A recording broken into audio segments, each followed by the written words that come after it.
DCFS is the Department of Children and Family Services, which is tasked with making sure that children are safe. And they have an important role in our society, but they are also quite possibly one of the most powerful agencies in the state. And if they have reason to believe that you have harmed your child or will harm your child through either abuse and neglect or intentional actions or sexual assault, they can take your child away from you, and the likelihood of you getting your child back through the legal process can be months, years, or maybe even never. So for DCFS, they take a certain route of going through and doing investigations. It's important to have an attorney on the front end to make sure that that DCFS allegation is addressed right away, because you want to make sure that you're not making statements that can end up being used against you in either a subsequent DCFS action in abuse and neglect, where you go to juvenile court and you have your parentage curtailed, where a guardian ad litem is appointed, and then you have the DCFS and the state's attorney and the GAL who are working against you to keep your child away from you and not allow you to have unsupervised visitation, as opposed to you doing something so that you're not indicated. And the indication is an administrative procedure that can have long-term effects on people that are educators, or they have certain issues where it goes into the database. It can be checked by leads, and the indication prevents you as a child care worker, a daycare worker, a teacher from being employed. And those are things that we address on a routine basis.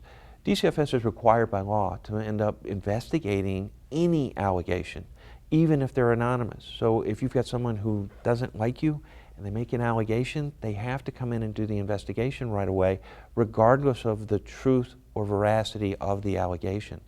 That issue then becomes sometimes segued into domestic relations issues, where we have people that make unfounded allegations, and subsequently we have to end up taking appropriate action against the individual. Any investigator is a human being, and they have the same faults and they have the same issues that we do. We're overworked, we're tired, we may not be paying attention 100%, we may not have had our coffee. You're doing an interview and you write did instead of did not, and then you're reviewing a report later on and you don't have someone there to end up witnessing this, because there are no recordings, because you're dealing with a juvenile and it's their word versus your word. And in that case, in the court system, unless you have a prover there, who's going to win that argument all day, every day? So it's very important to have an attorney, a neutral arbiter, who has a duty to the court, to be honest, to be there on the front end.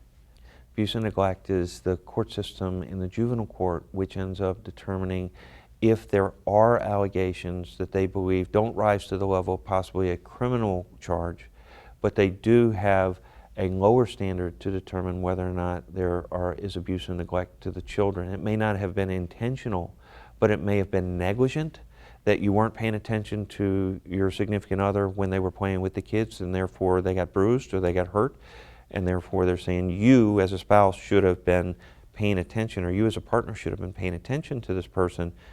You can be just as liable as the person, but yet not be charged criminally. So the DCFS courts then take a look at those things and say, okay, they should have done X and Y. What sort of services should we recommend? What sort of things do we end up going through to end up making sure that this person doesn't harm the child? What assurances do we have as an agency and a governmental agency to ensure that that child is never harmed again? And one thing I can tell you from 30 years in the business is that once the government gets involved in your life, it can cause some really drastic issues in your life. You don't want the government involved in your life.